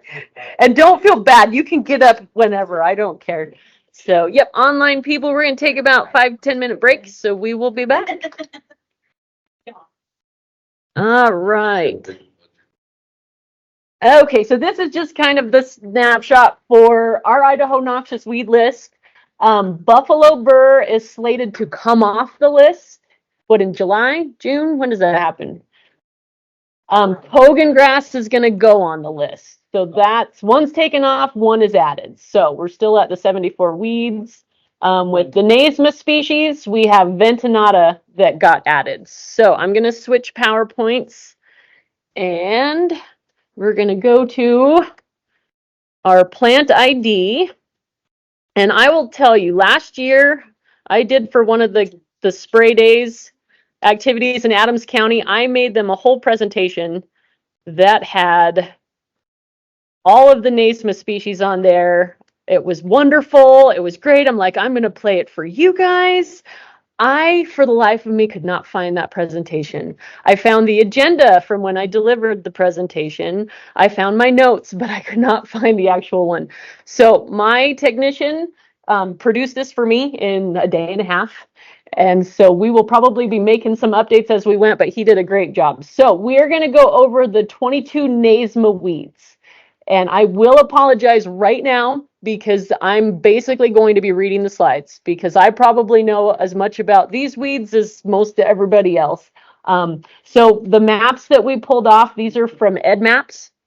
And I think some of the counties over in eastern Idaho, they're like, well, that's not right. Well, that's not right. So take them with a grain of salt. So absinthe wormwood. This one invades open disturbed areas such as fields, rangelands, and ditches. Like most of them, they outcompete grasses. They are not preferred by livestock and introduced to North America from Eurasia and Africa as a medicinal plant and likely escaped in the 1840s. So it's a tall herbaceous perennial that grows up to 5 feet tall. Let's see, it's got a woody base that rises into many branching stems. It's got alternate leaves that are 1 to 4 inches long. The lower leaves are divided into 2 to 3 segments, and the upper are not divided into segments. So the leaves on the top are different from the leaves on the bottom. The leaves have a sage scent when you crush them, and they've got pale yellow tubular flowers that will occur in midsummer. Does anybody have absinthe wormwood in their area? Okay.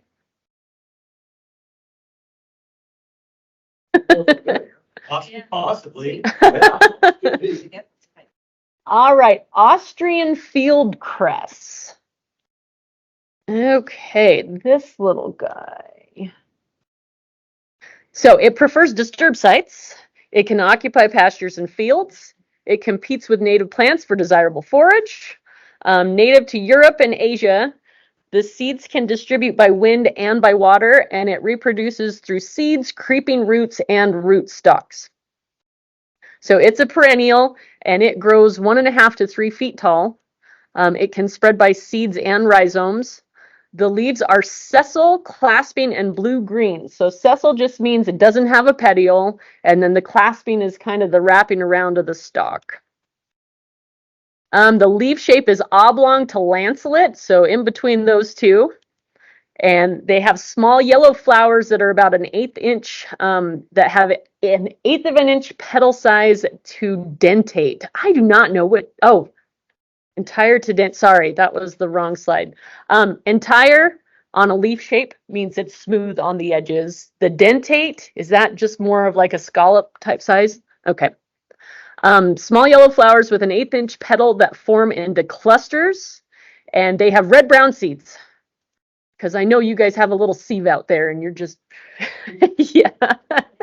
All right, common burdock. It got gone. Okay. Invades pastures, fields, open prairies.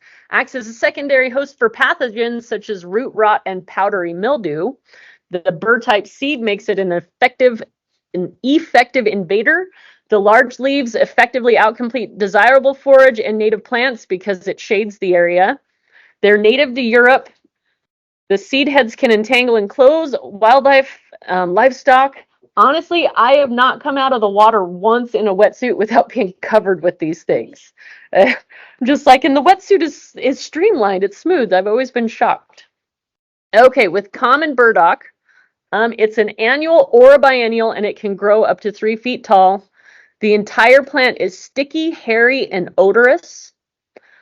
There's a leaf shape there. They've got alternate leaves, gray-green and coarsely toothed with deep veins. Yellow-brown 5-lobed flowers are funnel-shaped with deep purple centers and veins. This is the tongue-tying activity here. The urn-shaped capsules contain hundreds of flat, brown-gray, deeply pitted seeds. All right, common mullein. I think this is probably statewide, right? Yeah.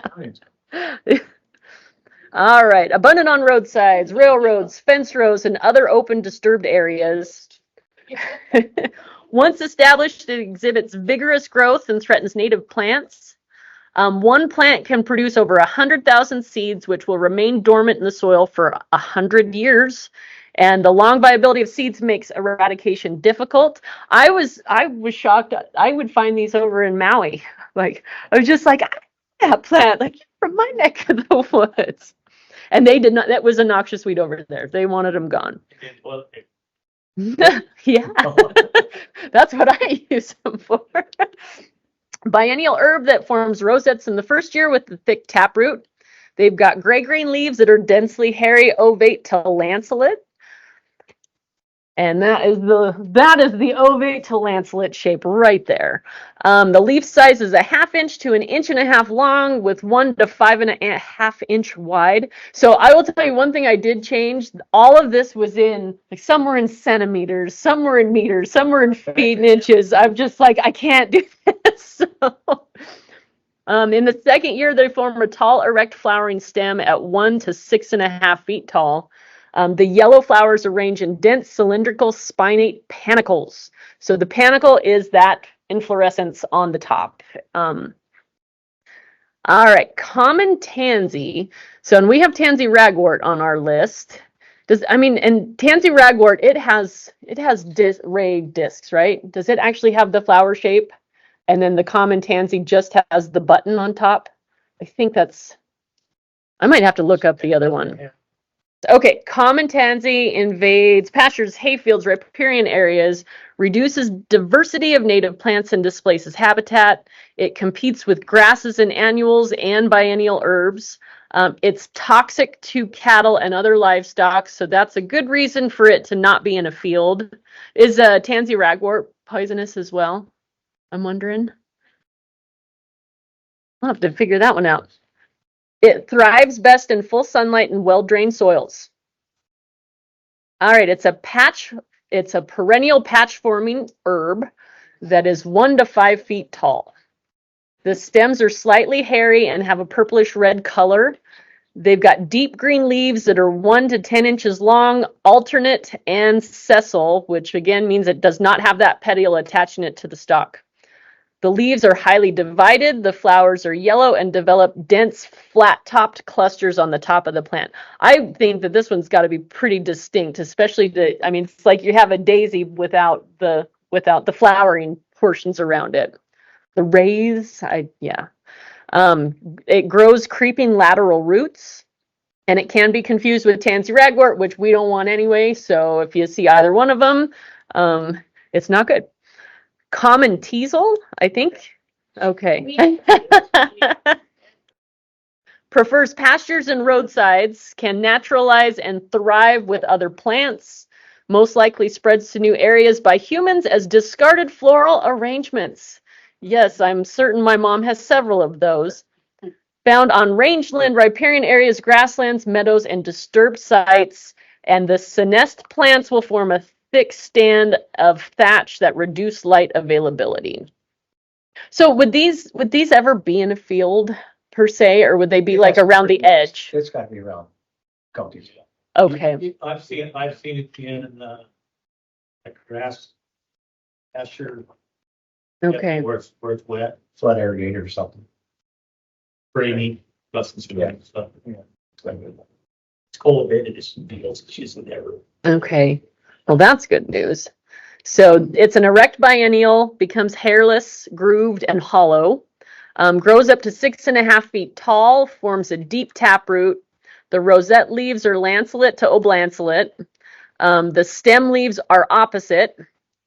All leaves have short prickles on the midvein, and the flower stems reach 6 feet tall and support spiny flower heads with small lavender or white flowers. All right, cutleaf teasel looks just like common teasel. Or I guess the seed head part looks very similar. It prefers open, sunny habitats such as roadsides and disturbed areas. It is occasionally found in prairie seeps and sedge meadows. Spread can be assisted by its use as well in floral arrangements. And it does not, okay, this is one, I keep it in because it makes me laugh. It does not pose exceptional risk to ecosystems, but has a strong ability to continue to spread as an invasive species.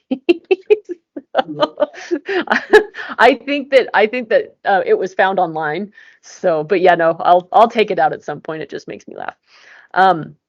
Biennial plant that grows a basal rosette in the first year, and then a flowering stalk in the second year. The stems are prickly, branching near the top of the main stalk. The leaves are opposite, and they have a prickly stem. The leaves are deeply lobed, and that's where you can see there the deep lobing in those leaves. Flowers are small, white, and densely covered the oval flower head, and the spiny bracts are located at the ends of the flower stems. Okay, Dame's Rocket. This is one that I think that there's another native species that looks like it, but this guy, I know that I have a wildflower mix that I planted, and I'm pretty sure it came up. Many people believe it's a native wildflower and may be included in native wildflower mixes. It prefers open woodlands, prairies, roadsides, ditches, and other disturbed areas. It has prolific seed production that allows it to outcompete native vegetation. It is a herbaceous biennial that grows 4 feet tall. The leaves are oblong to lanceolate, sharply toothed, and alternate. They have showy flowers that will develop in the spring. The flowers are fragrant, ranging in color from white to pink to purple. They develop in clusters on 3-foot tall stalks, and they have a long, narrow 2 to 4 inch fruits that contain many seeds. Is this recognizable? Do you guys recognize that flower head at all? I know that I've seen it in places, but I don't know if I've seen it. Yeah. All right. Okay, field scabious. This one is also in the same wildflower mix that I have the other ones in. So it establishes easily along roadsides, pasture fields, and fallow areas.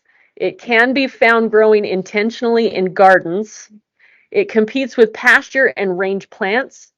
It's native to Europe and temperate Asia. Introduced to the U.S. as an ornamental, and its dispersal is greatly aided by ants because part of the seed is nutritious. In this same wildflower flower bed I also have an ant problem. So now we know. Yeah. That was in Canada. Let's see. I've never seen it before. No. Well, you know what? The next picture might show it a little bit better, that seed head. It's like, it's the round seed head with all the flowers. But yeah, no, my bees love it, and it's beautiful. So I'm gonna, now when it pops back up, see if that's exactly what it is. It's a perennial herb with a taproot and long hairy stem. It's got opposite leaves with a variable form, and it can be simple or compound with margins that are entire or crenate. So we've got crenate and dentate. Now I need to know what the difference between those two is. Yeah. The flower color is lilac to purple in dense round inflorescences. They are 1 inch to 1.5 inches wide, the flower head. The individual flowers have 4 lobes, are funnel shaped and about 1/3 inch long. And one plant produces up to 2,000 seeds with long viability in the soil. All right, horse nettle. We couldn't find an EdMaps map for this one, so I'm not sure where this guy came from. So it is, and this I've definitely seen, but this is also in the member of the nightshade family, so I think it's going to look similar to those. A weed of perennial crops or reduced tillage crops like corn and small grains. It grows best on well-drained soils. It's also called bull nettle, devil's tomato, or wild tomato. It's native to the southeast, but it can be found in Midwest pastures, old fields, and cultivated areas. It's easily found in pastures because animals avoid it. So it's a perennial that reproduces by seed or by rhizome. It grows up to 3 feet tall. The spines on leaves and stems. The leaf shape is elliptic to oblong, alternate, and it is petioled. The leaf size is 2.5 to 4.5 inches with hairs on both sides. The spines, there are spines on the petioles as well, and the flowers occur in clusters and are star-shaped with 5 white-violet petals. The green berry turns yellow when it's mature, and all parts of the plant is poisonous, which is that, I think that's the same with all nightshades, right? That's kind of, yeah. So good one to not have in a field. Scentless chamomile. This one is going to have a daisy type appearance. So it invades cultivated fields, prevents harvest of small grains. Oh, did you guys need to see the map? I go by pretty fast. That's over in my neck of the woods. I'm going to have to keep my eye out. And I'll put this on the website too if anybody wants to use it as a reference. So it invades cultivated fields and prevents harvest of small grains. It grows along disturbed sites such as roadsides, fence lines, waste areas, perennial forage crops, and especially on heavy wet soils.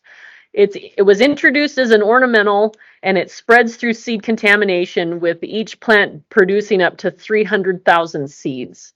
So, and it has a distinct, like compared to oxeye daisy and other daisies, those are distinct leaves. It's an annual short-lived perennial with upright stems reaching 1/2 to 3 feet tall. Leaves are dissected with narrow segments. The daisy-like flower will bloom summer through fall, and the flowers are solitary on each stem head. The leaves are alternately arranged, and the stems are upright and smooth. All right. Cercia lespedeza. Sure. Okay. And this isn't even the scientific name. I'd actually hate to know the scientific name right now. So it looks like we do not have this thing in Idaho yet. So its resilient seed banks render the plant difficult to remove once established. It tolerates both drought and flood conditions. It prefers full sun, but can tolerate partial shade, allowing it to invade a wide range of places. And it was widely planted for erosion control and reclamation. That's how a lot of our good ones started, right? It's an upright semi-woody forb reaching 3 to 6 feet in height. It has many long, slender, green-gray stems with hairs. I've seen something similar to this, but I don't know what it is. Does rabbit brush kind of look like this when you get close up? I mean, it's not as, yeah, I want to know what I've seen. Okay. Leaves are thin, alternate, and 3-parted. The flowering occurs from July to September, and the flowers are white with purple throats and form in clusters of 2 or 4. All right, St. John's wort. I think everybody over in Eastern Idaho was saying that they've all got St. John's wort too. So this one spreads rapidly on disturbed sites such as roadways, trails, meadows, grasslands, overgrazed range, and logging areas. It grows best on well-drained, coarse-textured, and neutral to slightly acidic soils. It was likely established in the Americas by the 1900s. It's a prolific seed producer, but germination requires very specific conditions. All right, it's an upright perennial. Let's see, typically grows 1 to 1.5 feet tall with taproots and short rhizomes. The flowers are yellow, star-like, with 5 petals and tiny black dots on the margins. They have lancet leaves that are oppositely arranged on the stem. And all the foliage is poisonous to livestock. So this is another one that they wouldn't want on their fields anyway. How often would you see something like this in a field? Do you see them ever?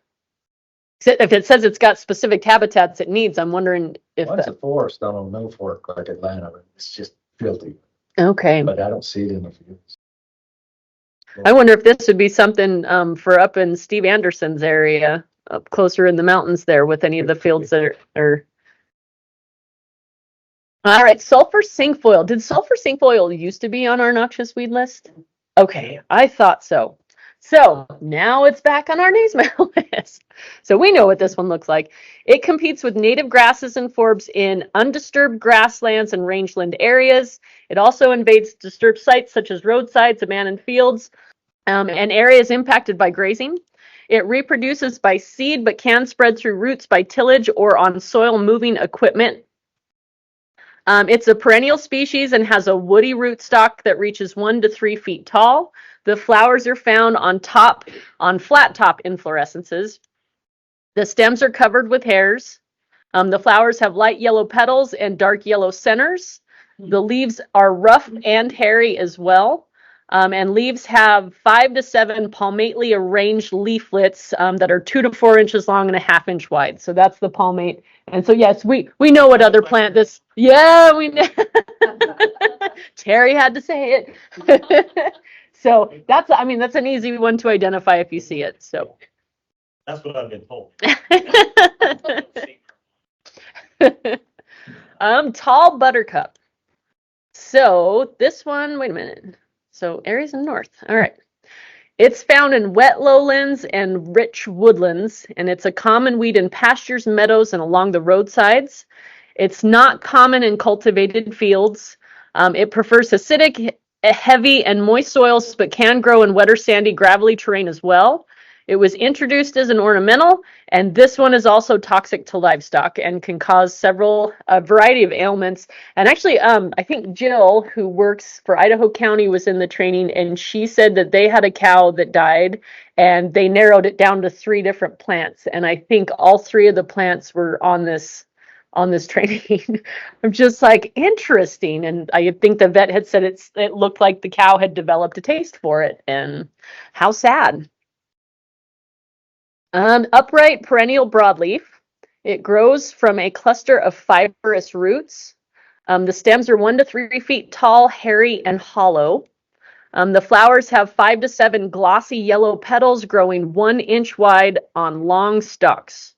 And they, let's see, lobes divided deeply into 3 to 7 coarsely lobed segments. There we go. I might need to rewrite that one too. And then the leaves are soft and hairy. So the next, I think 4 that we'll go over, they're going to go into grasses. So let's just cover a little bit of these grass parts because it's hard for me to even visualize what they're saying in these situations. So I think a lot of the distinguishing words that they're going to use, a lot of for IDing these grasses is based on a ligule. And so that's the membranous portion of the leaf blade as you pull it away from the main stems. Another, I think, is identified by the auricle or the collar, and that's the area if the part of the leaf blade or the grass blade wraps around the main stem. So those are different things that you can use to identify. There are some that are identifying based on the spikelet. So the spikelet is basically the individual little flower or the individual seed coming off the end of the seed head. They've got glooms that open up into 2, and then the retilla, let me see if the next image is better. Oh, let's see, the node, we've got another one that identifies based on the node. I think that was the only one in that one. There we go. The gloom opens up at the bottom, and then you've got what's considered the spikelet that's shooting up there. So a lemma is another coating that attaches, and on the lemma are awns. So awn is like the long hair-like structure that's going to come off the end. And so some are identified as awnless and some have awns. So obviously Medusa head has some crazy awns. And I think as far as what we'll identify, those are the specific ones. I am not a grass expert. I know the majority of you say the same thing because grasses are hard.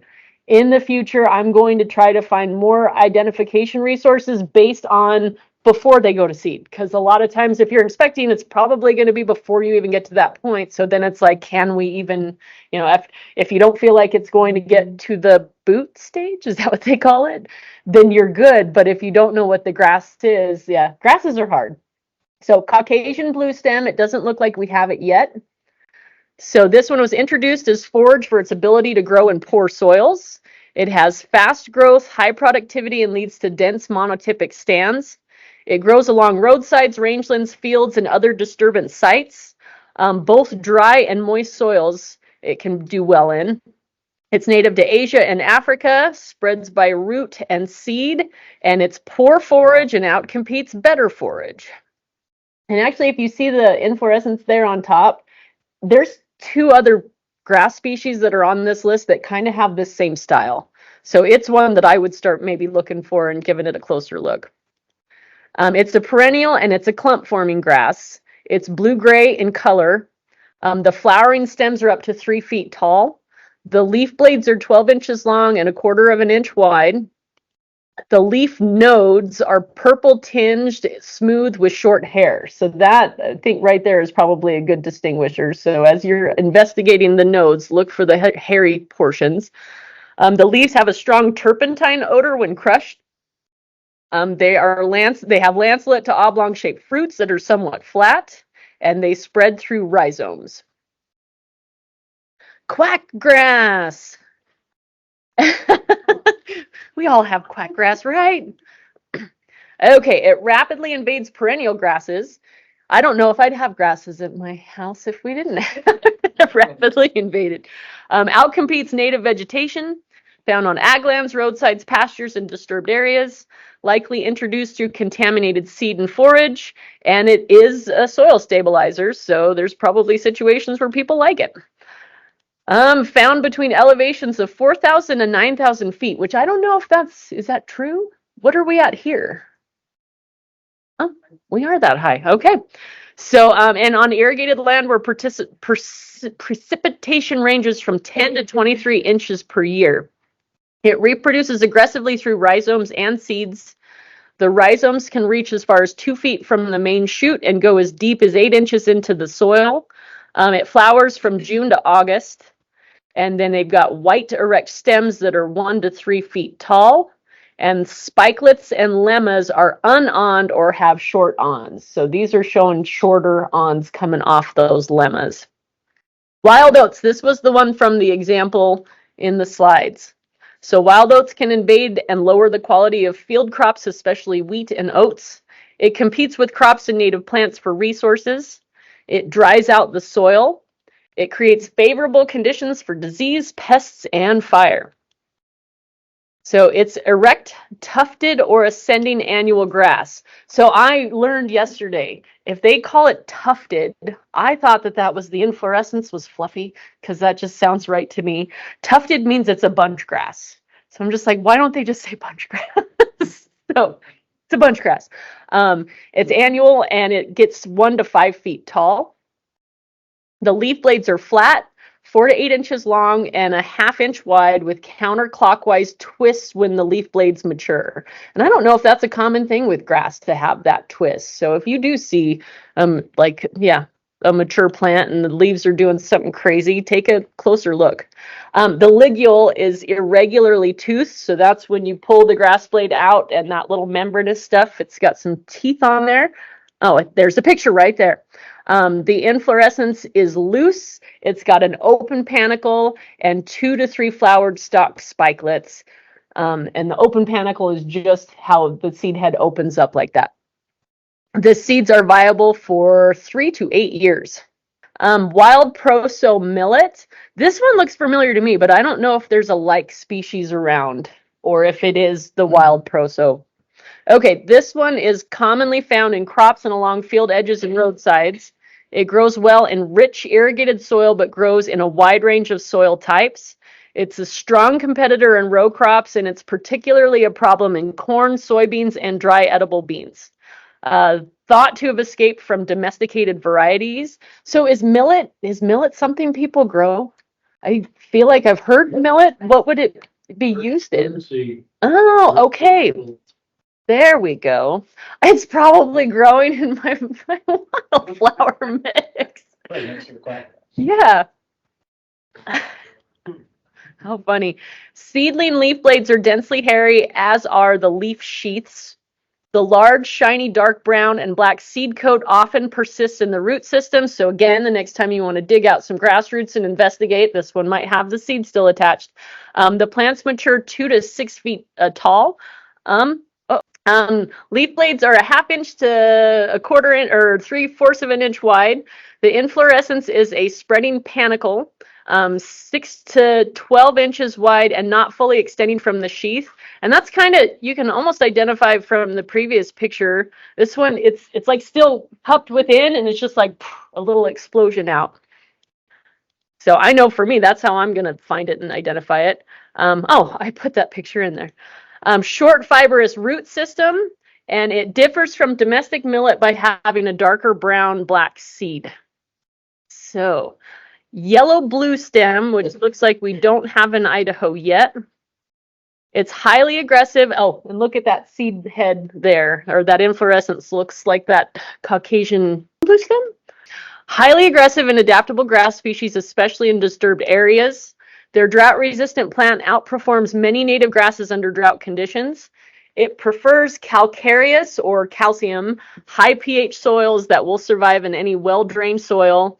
It often forms monocultures, like everything we know. Perennial grass that can grow 3 to 5 feet tall. The leaves are yellow-green, flat, or folded, and 1 to 10 inches long. Leaves have scattered hairs on them. The stems are slender, solid, and green, but turn yellow when they mature. And then they've got the brown to purple nodes. So that, and also looks like that node has some hair on it. Serious, another earthquake? What's shaking us around? Supposedly we have tons of days. Is there a room on top of this building? I don't think so. No. Interesting. It did. Okay. It's the kid that's hiding. Blooms midsummer with a purplish inflorescence. Brown seeds occur in the fall. Okay, for the last 2 grasses, I've got a video because I like videos more than pictures because you can see it moving around. I'm going to try to play this video, and for those of you online, this is where I will apologize if the sound does not come through. Hello, my name's Jane Mangold, and I'm the Extension Invasive Plant Specialist at Montana State University.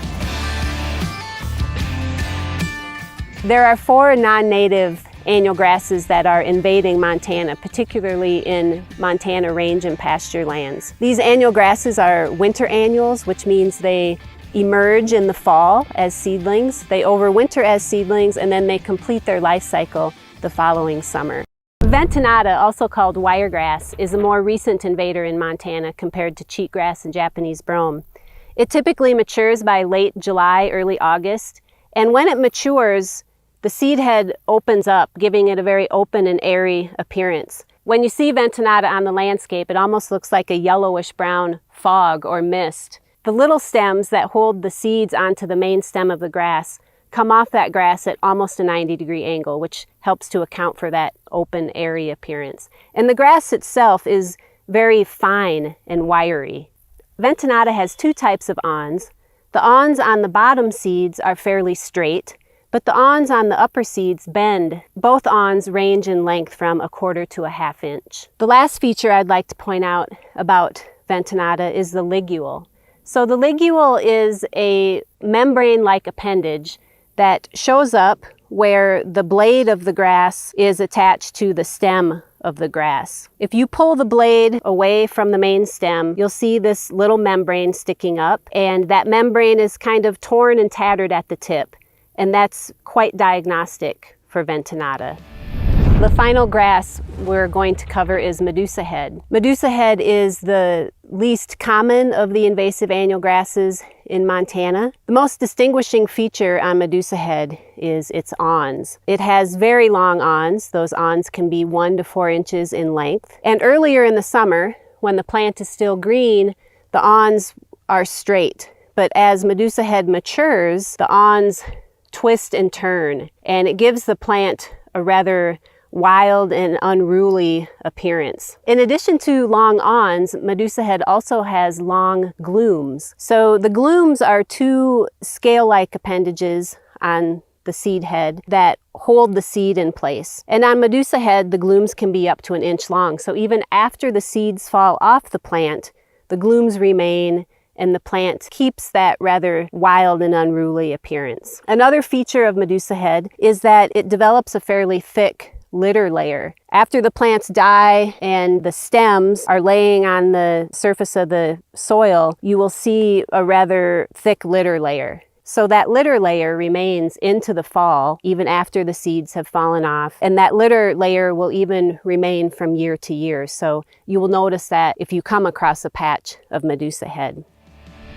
Grass identification is difficult. If you find an unknown grass, particularly Medusa head or Ventonata, please contact your local extension agent or your local weed district and get help in identifying that grass. I'm Jane Mangold, Montana State University Extension Invasive Plant Specialist. Thanks for joining me. They finished with grass identification is hard. Yes, grass identification is hard. All right, so Medusa head, is it much over here? I know I see it everywhere, yeah, okay. Medusa head causes ecosystem alteration, perpetuating its own ideal conditions. It competes with and reduces native forage plants and degrades wildlife habitat. It has a high silica content that slows down decomposition, and it forms a thick thatch that alters soil temperature and moisture, and is definitely a cause of wildfires or fires. It's a winter annual grass that can grow 2 feet tall. The inflorescences are erect spikes with long awns and sessile spikelets. The mature inflorescence blend to an almost horizontal position when mature. As awns dry and tan, they twist and spread like medusa. The plants have open leaf sheaths and may be covered in small, short hairs. And then this is ventinatus. So do we have ventinata? I guess I haven't showed you the ID yet, but this is one I'm going to start to try to take notice of because it seems like it's pretty distinct in how light and airy. I've got a couple small patches. Okay. That spindly plant you look at, Mm-hmm. when you find it, it's thicker. Is okay. It's thick. So it's an annual grass native to Eurasia and North Africa. It germinates in the fall in moderate temperatures. It produces seed heads May to June, 1 month after cheatgrass, and it outcompetes native perennial bunch grasses. It's got a high silica content as well, but not as high as Medusa head. It occupies rocky or clay soils on south-facing slopes. It displaces perennial forbs in forest meadows, and it contaminates grass, hay, and other annual crops. So obviously why it was put on the list. They do have a distinct ligule.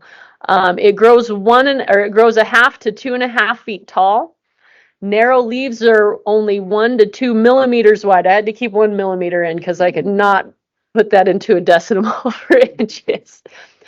Shallow roots occupy only the top 1 to 2 inches of soil.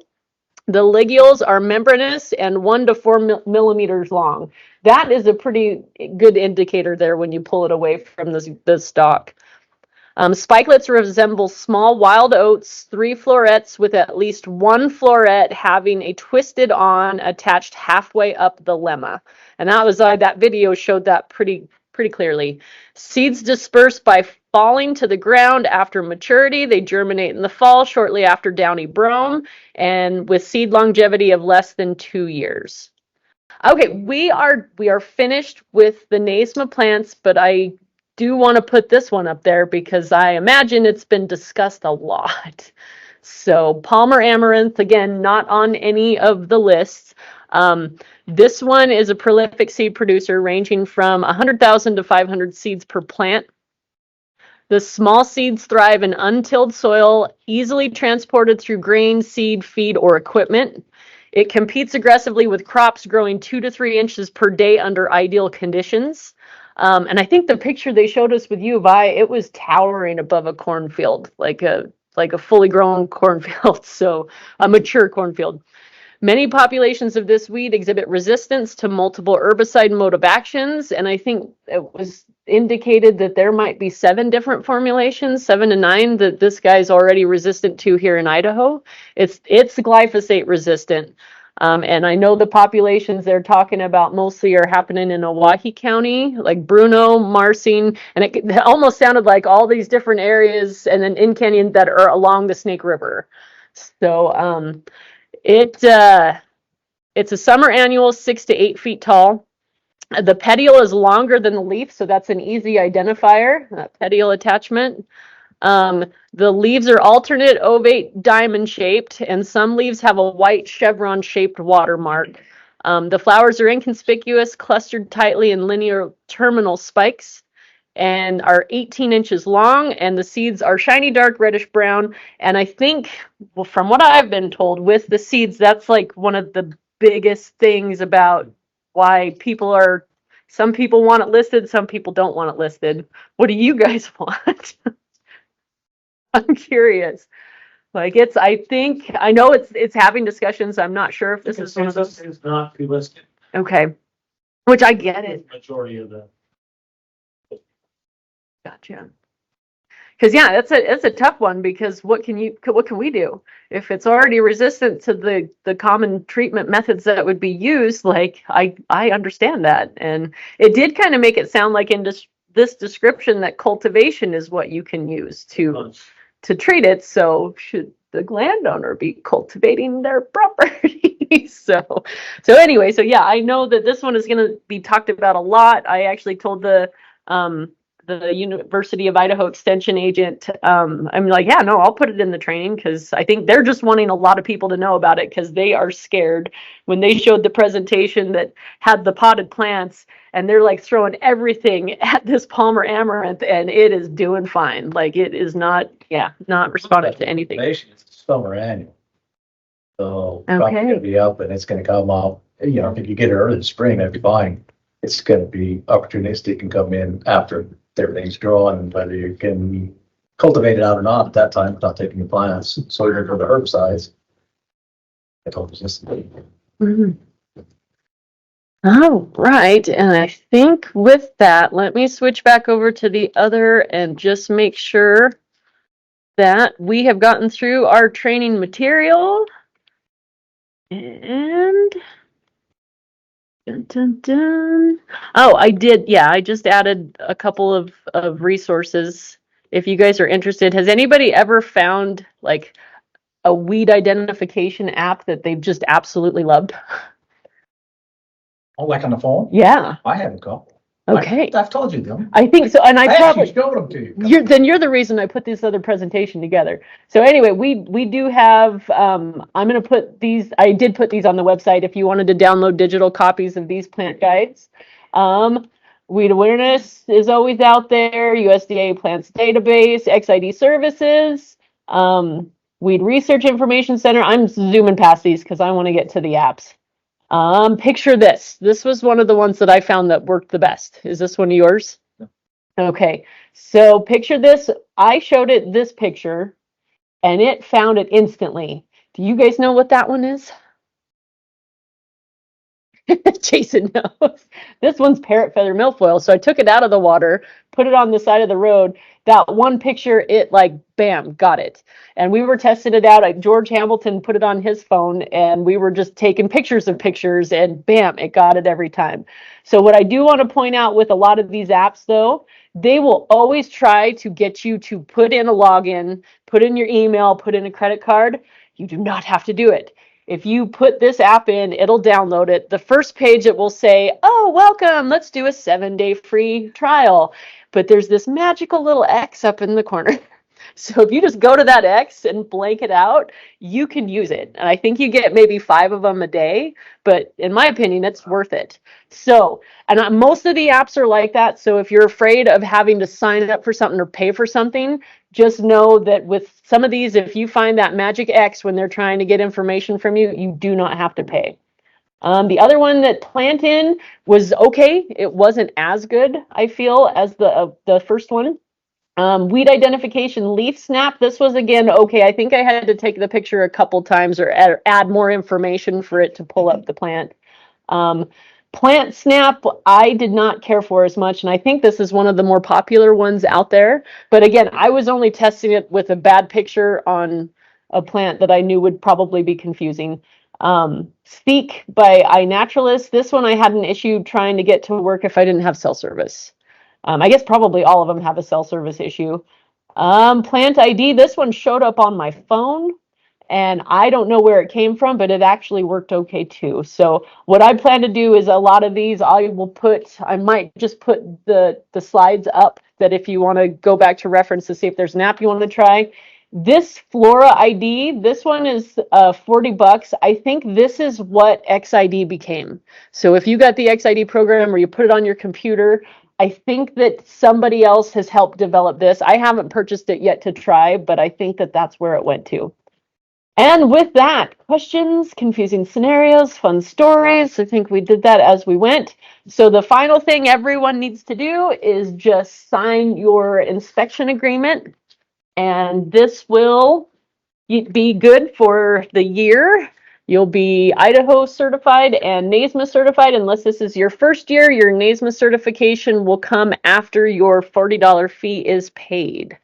And with that, online, your training agreements and your exam, just go ahead and send those in an email to me. And then I'm gonna start going through all the forms, getting them updated and getting packages out to counties. I'm basically going off of the information I kind of compiled last year with how many inspections you did with how many forms I'll send. If you guys ever don't have enough forms, let me know. And then reach out with questions or suggestions.